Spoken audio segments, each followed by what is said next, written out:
Good morning, and thank you for being here with us on the Alabama Way. And today, go get your moms, sisters, brothers.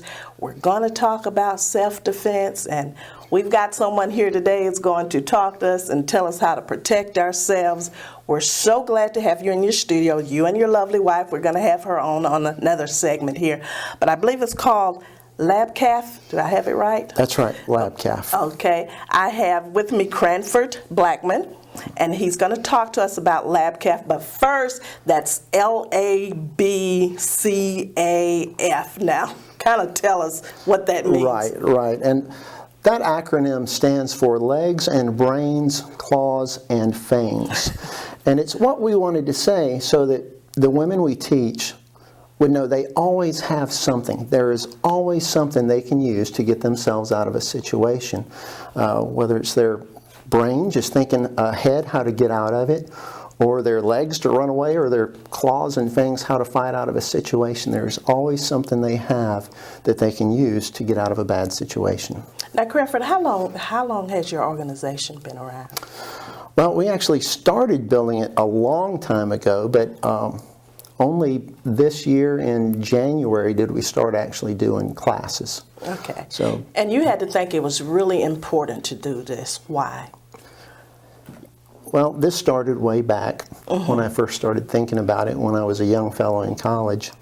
And I was actually a police officer at the time as well. And on our campus, this was in Columbus, Georgia, there was someone who was assaulting women. And as I walked around class to class, I always saw the young women and the teachers a lot of times walking head down, not looking around them, and I just wanted to, yell, you've got to look around, you have to look, there's a bad guy on the loose.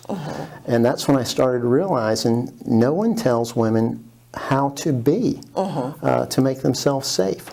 So over the years, through my military career, my law enforcement time, and then more law enforcement time, I've just put so much stuff together. I've had so many experiences, and a lot of that was teaching as well, which I really enjoy.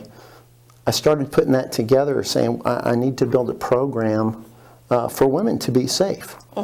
And then a few years ago, it actually turned out that most of the women in my family and most of my female friends had all been assaulted.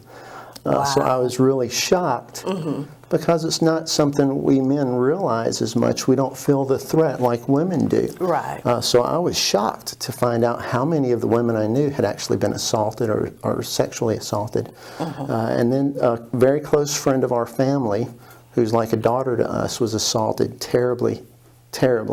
I know all assaults are bad, but this was absolutely horrible.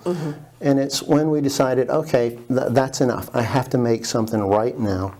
And that's when we went ahead and started putting everything together. Okay. Now, what's so unique about your organization that you think is more unique than others? Because you have different police departments or whatever teaching kind of self-defense. It's like you go that 30 minutes and okay, that's it. Have I learned something? Right. And any of those are good to go to. I would not tell anyone to avoid those.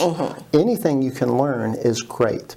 Now, something that we've done that's different, we're not martial arts based because the people in my family and friends are not all super fitness people. They don't have years to come up with a black belt in their martial art. So I decided to create something that was very basic, very easy to learn, so it didn't matter if you were 16 or 60, you could do it. It didn't matter if, it doesn't matter your age, your fitness level, even physical handicaps, what we teach will work. And we base it on stuff that you already know how to do. So there's not a big learning curve. There's no odd technical vocabulary to learn. There's no special weapons or tools to use. We teach people to use what they already have, whether it's your hands and feet or a candle holder that's next to you or a pen. Anything that you have can be used, and we break that down into a really simple system so that once you see it, you've got it. There's no months of practice. You see it once, you've got it. Okay. Now, you said something that I want to stick a pin there. A lot of times as women, we think, well, we're too small or anything to learn something, but we can, can't we? Oh, you bet. You bet.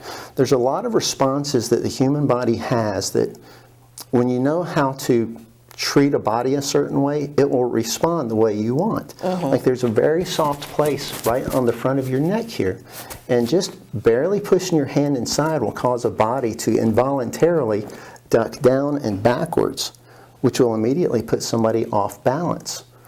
Somebody half my size, if they did that to me and just quickly adjusted their hand, could push me down.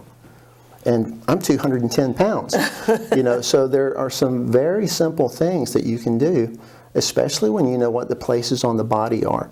And we teach those as well, and we generalize it. It's not like the pinpoint targets you have to do with Kung Fu or something. We've generalized it so that when you look at me after taking my class, you go, oh my goodness, I have a lot that I can do. There's a lot that I can use to get this person off of me.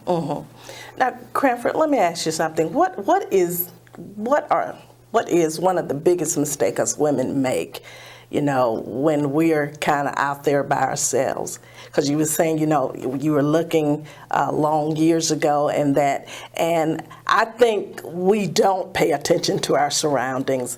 But is that one of the biggest mistakes we make? I would say it is the biggest. Anyone who teaches any sort of self-defense or martial art, anything that protects you, they will tell you, you must be aware of your surroundings. And there's some bad information going around, like I've read in several places where people are telling women, if you look uncomfortable, act like you're on your phone, so that a bad guy thinks you're talking to somebody. And that's really a very bad idea, because you look distracted, and bad guys look for women who are distracted. So it makes you more of a target rather than less of a target. And I tell you, those smartphones we have are a gift to bad guys, because we're either talking on them, or tweeting, or texting, or checking our Facebook.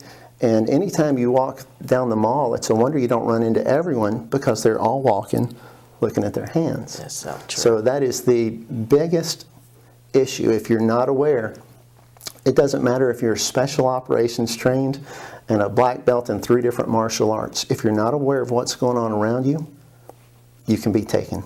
Okay. Now, Cranford, let me ask you something. We're going to get ready for your wife to come on or whatever. Now, how can we get in contact with you to find out about the classes or, anything we need to know? There's a couple of different ways. We have a website. It's LaBCaF.com, just LABCAF.com.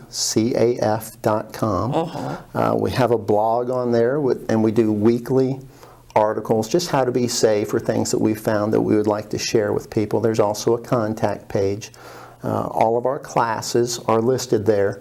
So they're all listed. There's descriptions, the cost of them, and you can click in and see where and when we're teaching. We also have a Facebook page, and it's just facebook.com/LaBCaF LLC. So on the Facebook, you have to put the LLC on it. Okay. And I understand your wife has her own personal story, and I'm sure you were a good teacher. I try. No, I do enjoy teaching. Wonderful. Okay, you stay with us and we'll be right back.